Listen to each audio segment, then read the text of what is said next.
सचिनना इथून बघू शकते, हाय म्हणू शकते, बोल.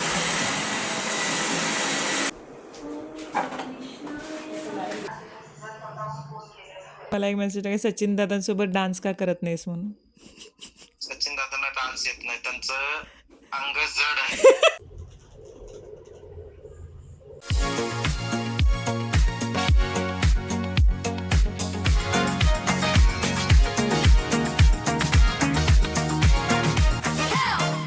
हॅलो नमस्कार, मी धनश्री हाऊस क्वीनमध्ये तुमचं खूप सारं स्वागत करते. आजचा दिवस तुम्हाला खूप छान आनंदात जाऊ दे. तुमच्या मनातल्या सगळ्या चांगल्या इच्छा स्वामी महाराज पूर्ण करू दे. तुमचं खूप छान छान मस्त मस्त आयुष्य होऊ दे. CCTVचं जसं मी म्हटलं होतं की काही गोष्टी राहिलेल्या, त्यामुळे मी CCTVचं अजून काही सांगत होतं, पण सगळी प्रोव्हिजन केलेली. आता तिथे जो आहे तो एक कॅमेरा लागलेला आणि इथे TV वरती माझी मीच बघते की मी काय करते ते. एक बाहेर लागलेलं आहे तिथं आणि एक टेरेसवरती. तर मग मेन ही गोष्ट होती जी झाली. बेस्ट वाटतं आहे, कारण आता एक ॲक्सेस मी सचिनला देणार आहे, एक माझ्याकडे तरी आहेच, एक त्यांना देणार आहे. म्हणजे इन दॅट केस आम्ही कधी बाहेर असू किंवा काय असू तर सगळ्या गोष्टी चेक करता येतात. त्यामुळे मी जरी बघत नसले तरी सचिन बघू शकता, सचिन जरी बघत नसेल तरी मी बघू शकते. तर अशा गोष्टी होऊन जातील फायनली. आणि अजून एक ॲक्सेस मी विचार करते की कोवाडला विनूला द्यावा, तर ते पण चाललं आहे. बघू तसं जर होत असेल तर त्याला पण देऊन ठेवणार, म्हणजे सिक्युअर असलेलं बरं सगळ्या दृष्टीनं. तर हे आता फायनल झाले. आणि एक बाहेर आता चेंबरचं एक काम करून घ्यायचं सुरू आहे, म्हणजे पाण्याचं जे कनेक्शन ना, तर तिथं आता एक हे करून घ्यायला लागलं आहे. कारण आमचं जे सिलेंडरचं कनेक्शन होतं ते महागावमधून होतं. तर बाबा आता सकाळी गेले होते, तर ते पण आता आले. ते कारण त्यांच्या शिवाय होत नव्हते, KYC करायचं होतं म्हटल्यानंतर ते पण जाऊन आले. आता असं पसारा येतं. अजून ते गेलेत बाहेर, कारण बाहेरच्या ह्याचं वर्किंग आहे की नाही ते बघायचं कॅमेरा, त्यामुळे ते जे आले होते जोडायला तर ते बाहेर गेलेत परत. ते कलरफुल आहे, सगळं क्लिअर दिसतंय, त्याच्यामुळे छान वाटायला लागलं आहे बघायला असं. आता बिंदास्त, कारण बाहेर कुठेही गेलं तरी टेन्शन नाही आता. हो, हे सुंदर फूल आलेलं आहे आणि मी का जाम खुश झाले मला माहीत नाही. फुलांना बघून किती सुंदर वाटते कलर, आणि हे किती मस्त आहे याचं. लिटरली ही डिटेल्स बघा सगळे, किती छान वाटते बघताना. खूप खूप खूप खूप खूप सुंदर दिसते फूल. आणि अजून पण इथे कळी आहे. सो हे तरी व्यवस्थित झालेलं आहे झाड, जसं मी घेऊन आली होती. आणि त्यानंतर इथे एक छान खुलतं आहे आता. एवढी जाम खुश वाटते ना मला बघून, मी एक्सप्रेस कसं करू मला समजत नाही आहे. पण हे इतकं इतकं सुंदर, याचं डिटेलिंग बघा किती भारी दिसते कळी उमलताना. एकदम हे काय किती भारी वाटते, हे निसर्ग रचना किती छान आहे. म्हणजे मला कसं बोललं ते समजत नाही आता, पण ही खूप मस्त आहे. हे बघा ना, इतकं डिटेल. हे पण आता उद्या उमलेल. ही पांढरी सदाफुली सुंदर वाटते ना.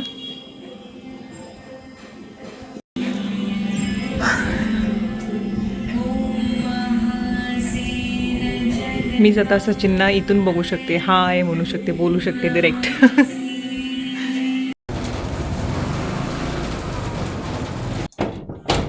दाखवते, निघतच नाही आहे काय, चावी लावले की काय. फायनली ते डोअर झालं, म्हणजे मी आता खिडकी ओपन ठेवू शकते, कारण इथं पोपट येतात. हे बघा, हे असं पूर्ण झालं आहे. आता कचरा भरून काढायचा मला.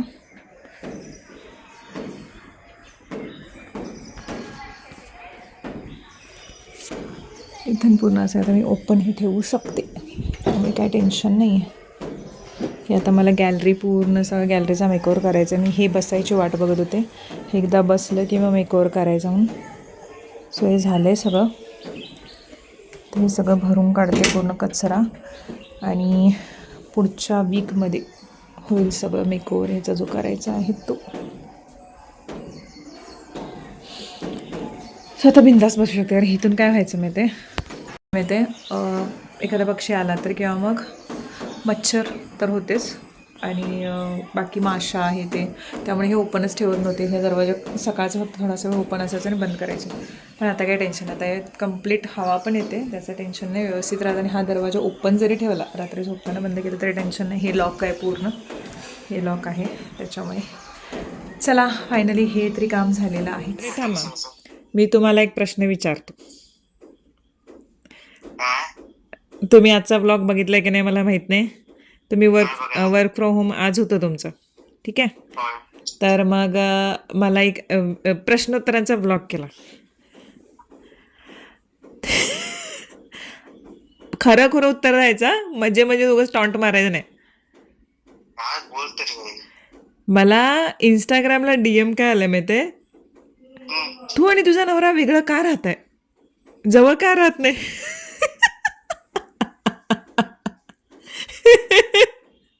आता काय सांगायचं त्यांना, मला अजून ट्रान्सफर भेटत नाहीये, मला काय हाऊस नाही इथं मुंबईला राहायची. अजून आणि जॉब सोबत आणि ऐका वरती आणि ओव्हर आणि काय माहिती काय, आम्ही आमच्या नवऱ्याला सोडून कधीच राहत नाही म्हणे. चांगली गोष्ट आहे, पण ते काय आहे आता सगळ्यांचीच परिस्थिती तशी नसते ना. काय बोलते लोक. आणि अजून काय, इंस्टाग्रामवरती मला एक मेसेज आहे, सचिन दादांसोबत डान्स का करत नाहीस म्हणून. सचिन दादांना डान्स येत नाही, त्यांचं अंग जड आहे. लहानपणापासूनचा प्रॉब्लेम आहे आणि त्यांना येत नाही तो डान्स. त्यांचे फक्त हात चालतात आणि पाय थोडेसे, कंबर बिंबर काय हलत नाही त्यांची. आणि सचिन दादांसोबतचे फोटोज का टाकत नाही म्हणे. सचिन दादांचे फोटो चांगले येत. मला फोटो आवडत नाहीत तर काय. आता मी विचारतो, सचिन दादा जिम परत जॉईन कधी करणार आहेत. करणार. टायमिंग मॅच होईना झालंय माझं, म्हणून प्रॉब्लेम आहे. तुम्ही मला पहिला फोटो पाठवलेला माहित आहे, जो मी पहिल्यांदा आपण एकमेकांना बघितलं होतं, तेव्हा काय मोबाईलवरती नव्हता का, तुम्ही मेल केलेला फोटो. आहे का मॅडम तू? लावू काय ब्लॉग मध्ये. नाव की हे अजून एक सांगा, दुसरा एक आहे. हे सचिन दादांचे असे एवढे दांडगे, असे बॉडी बिल्डर, लग्न झाल्यावर सगळं विचार सुटतात ना. नाही काय विचार सुटाय नाही. मला जरा थोडस प्रॉब्लेम काय माहितीये काय, 3-4 प्रॉब्लेम आहेत तुला सांगतो जिमचे. तू असं म्हणशील की हे कारण देतात, पण मी कारण देत नाही. कारणच आहेत. लग्न होईपर्यंत माणूस खूप म्हणजे खूप एकदम शेप मध्ये आणि एकदम बॉडी बिडी तब्येत राखून व्यवस्थित राहतो. आणि एकदा लग्न झालं, ओव्हरवेट नाहीये. का तुमचं वेट करेक्ट आहे, सगळं आहे, पण मी काय म्हणते, तुम्ही तब्येतीसाठी म्हणजे तब्येत चांगली राहण्यासाठी जिम करा म्हणते. तुम्हाला काय बॉडी बिल्डिंग करा म्हणत नाही मी. मला एक सांग, मी सकाळी जर 8-10 नाही निघालो, ठीक आहे, माझी सकाळची एसी मिस होते 8:30, ठीक आहे,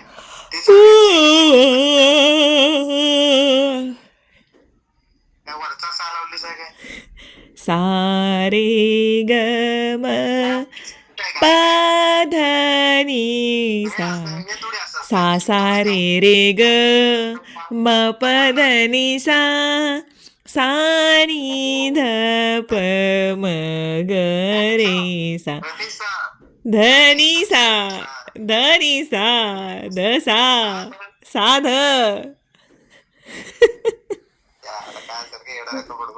हे मी एडी आहे म्हणूनच तुम्ही शाणे झाला. मग लग्न करताना बघायचं होता, एडी सोबत माझं लग्न व्हायला लागलं म्हणून.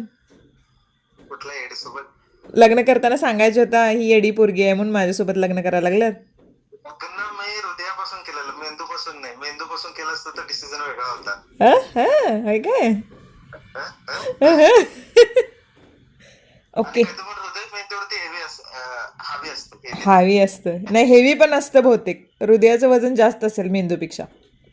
काय माहिती, कोणाचं काढून बघायला. श्रावण सुरू होतोय आणि दीपपूजा सुद्धा आज संध्याकाळी होती, त्याच्यामुळे थोडंफार का होईना क्लिनिंग करूयात म्हटलं. कारण नाही म्हटलं तरी 1-1.5 महिना झाला मी इथे येऊन. सोफा वगैरे एक 20-25 दिवस झाले आणि धूळ ही बसतेच, कितीही तुम्ही स्वच्छ ठेवलात दररोज घर. आणि सोफ्यावरती तरी प्रचंड धूळ बसलेली असते, उघड्या डोळ्याने आपल्याला दिसत नाही, पण जेव्हा आपण डीप व्हॅक्यूम करतो तेव्हा मात्र निघालेली दिसते. मी हे अगारूचं व्हॅक्यूम क्लीनर वापरलं आहे, याची हवं तर मी लिंक देईन, खूप छान आहे. आणि सोफ्याचे, त्यानंतर कुशन्स, त्यानंतर पडदे आणि छोट्या मोठ्या गोष्टी म्हणजे जिथे आपल्याला डस्टिंग करता येत नाही कपड्याने वगैरे, तर त्याच्यासाठी हे बेस्ट आहे. मला वाटलं नव्हतं की, नाही म्हटलं तरी फक्त 20 दिवस झाले होते. सोफा आणून, तरी पण सुद्धा धूळ निघेल एवढी. त्यानंतर टी व्ही युनिटचं जे आहे तर ते मी क्लीन करायला घेतलं. आपण कितीही स्वच्छ ठेवलं तर मला समजत नाही ही धूळ येते कुठून. पंख्यावरती सुद्धा म्हणजे आधी समजायचं की जी ठीक आहे चला रस्त्याच्या समोर घर असेल, दररोज वाहनं ये जा करत असतील तर धूळ उडेल, पण तरीसुद्धा घरात धूळ येतेच कशी तेच समजत नाही. दररोज कितीही डस्टिंग केलं तरीही आहे तेच. त्यामुळे आता मला हे काम वाढलेलं आहे ज्यादा. आणि हे डस्टिंग दिसलं कुठेतरी थोडं तरी मला OCD असल्यामुळे ते खूप हे होतं, म्हणजे काय माहिती इरिटेट होतं, कुठेही धूळ नको. इतकं पण ओव्हर नाही आहे, पण हां की क्लीन असावं त्याच्यासाठी. सिलिंग ड्राय स्टँड जे आहेत ते त्याआधीच म्हणजे बसवून घेतले होते, त्याला पण एक 20 दिवस झाले. मला असं वाटतं की मी अजून एक मोठं एक्सटेंडेड बसवून घ्यायला पाहिजेत, कारण बेडशीट्स वगैरे आपण धुतल्या ना आठवड्याला तर ते सुकत टाकायला खूप बरं पडेल म्हणून. कारण रोजचे कपडे हे फार असतात, आरोचे नाही म्हटलं तरी 3 जोड तरी होतात कपड्यांचे. माझेसुद्धा 2 जोड होतात, बाबांचे हे असतात कपडे. त्यासाठी बाहेरचं पण हे स्वच्छ करायला घेतलं. आता इथं जो पोर्च आहे ना तर खूप घाण होतो आहे सध्या पावसामुळे. चिखलाचे पाय येतात किंवा मग आपण थोडा वेळ बाहेर जातो ते काही ना काहीतरी होत असतं. मला आता ते पोर्चला जिथं जेव्हा काम सुरू होतं ना तर तेव्हा त्याच्यावरती कलर पडलेला आहे. कार्पेंटरचं जे काम चालू होतं तेव्हा थोडासा फार भुसा अजूनही त्या खचामध्ये दिसतो. आमचं चालू होतं की ते थोडंसं कलर करून घ्यायचं प्रत्येक ब्लॉक, पण बघू आता. आरवची शाळेची वेळ झाली तर त्याला मी बसपाशी सोडून आले आणि त्याच्यानंतर परत हे पूर्ण क्लीन करायला घेतलं, कारण आता पूजा तर होतीच आणि श्रावणही सुरू होते म्हणून मोठा मोठा हात का होईना मारूयात म्हटलं घरभर. तसं इतकं डीप क्लिनिंग करायची गरज नाही आहे, कारण सध्याच आता सगळं छान स्वच्छ केलेलं आहे.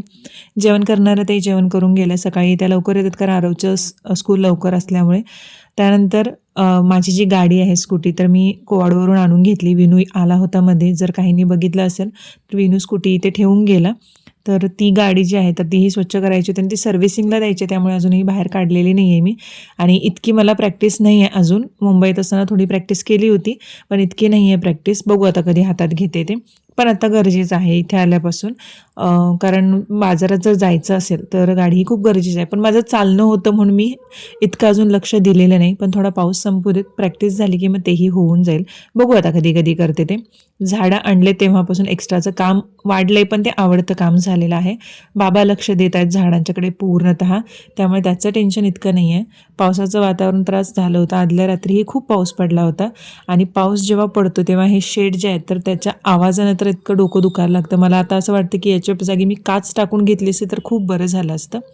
हे पूर्ण झाडून घेतलेलं आहे मी आता, कारण धूळ जी होती ती थोडी सुकली होती. जी चिखल जो येतो ना तर तो पूर्ण सुकला होता. आणि पाणी इथे सध्याला कमी येतं, दररोज येतं, नो प्रॉब्लेम की दररोज पाणी आहेच तसंही येतंच, पण जास्त वापर करायचा असेल समजा तर थोडंसं टेन्शन येतं. त्यामुळे अजूनही मी जास्त यूज करत नाही इतकं, म्हणजे बाहेर दररोज हे पोर्च जे आहे ते धुवत नाही मी. आठवड्यातून 2 वेळा मी ही क्लीन करते पाण्याने पूर्ण. कुंड्यांसाठीचे जे स्टँड आहेत तर ते मी मागवले, ते अजून आलेले नाही आहेत. ते आल्यानंतर मग पूर्ण व्यवस्थित लावेन. त्या बाबांचं जेवण जे होतं तर ताट वाढून मी दिलं, कारण सगळी कामं झाली होती. त्यांचं ताट आधी करून दिलं आणि त्याच्यानंतर म्हटलं मग बाकीचं आपलं काम आवरूया. मग दिवसभरात बाकीचं जी कामं आहेत ती आवरली. दीपपूजेसाठीची मी तयारी करणार होते, दिवाबत्ती केलेली आहे इथं. आणि कुंडीतलं हे जे फूल मी तुम्हाला दाखवलं होतं ते आणि सदाफुलीही इथे अर्पण केलं. त्यानंतर बाकी माझं जे काम आहे ते करायला घेतलं. रांगोळी सुंदर काढली होती पण त्याच्यावरती थोडंसं पाणी पडलं चुकून, त्यामुळे ही भिजली गेले. दिवसभर कामं आवरली आणि त्यानंतर संध्याकाळी दीपपूजेची सुरुवात केली.